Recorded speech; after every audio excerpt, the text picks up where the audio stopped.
What?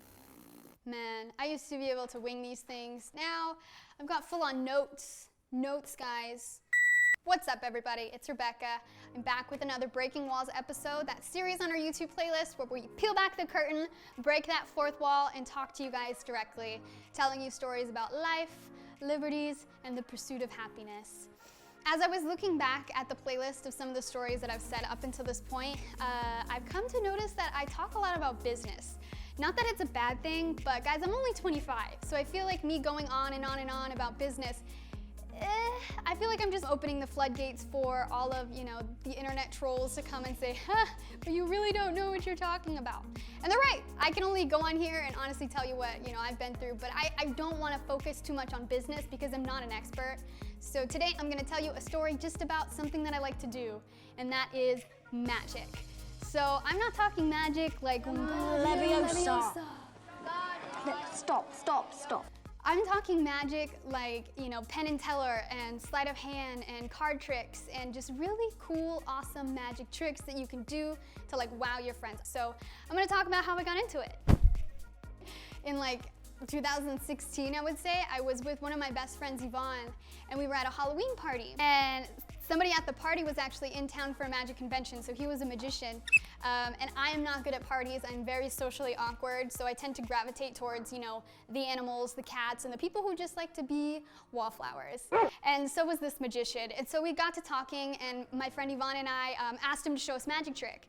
And he completely blew my mind. He had a $1 bill. He took a picture of me with my phone about this $1 bill. He did some cool stuff. When I look back at the picture, it wasn't a $1 bill, it was actually a $5 bill. So he magically turned this money into a $5 bill. And I thought that was just the coolest thing in the world. Fast forward to earlier this year, back in January, I happened to stumble across the TV show, The Carbonaro Effect. Basically, the premise is this gentleman, his name is Michael Carbonaro. He is a magician, like a street magician. So he and his film crew set up these, just really odd scenarios where the people he's performing magic in front of don't actually know it's a magic trick. And so they're questioning their life and they're questioning what they know about the world and physics. Since I love the TV show so much, Woody surprised me one day and he actually got me tickets to go see Michael Carbonaro live. Seeing that show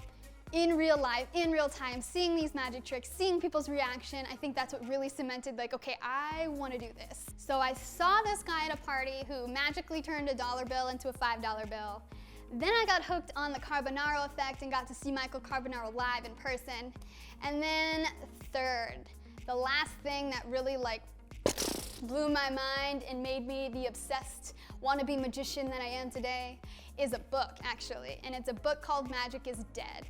It's by Ian Frisch, or Ian Frisch. I have no idea how to pronounce his name. He followed his curiosity and wrote this entire book based off of modern day magicians and how platforms like YouTube and Vimeo and collaborations and content creators have elevated the art form since, prior to that it was magic wands, capes, and top hats.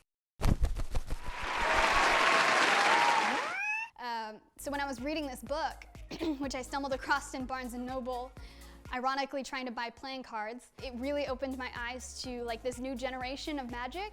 And it's not necessarily about the tricks and using these big apparatuses. It's really about the art form itself and how you can use it to wow audiences in your own personality. And it's just such a great book. It is so good, it's so well written, and it's so explorative, and So fast forward to today, am I a magician? Absolutely not. Am I a magician in training? Yes. It is a little bit cliche to say magic for me is a tool to network because it's not really why I'm doing it, but as I continue to learn more and progress as a magician, I'm finding that I have so much more to talk about and I have so much more to connect with people about because magic is interesting and anybody can relate to magic, no matter your race, your color, your size.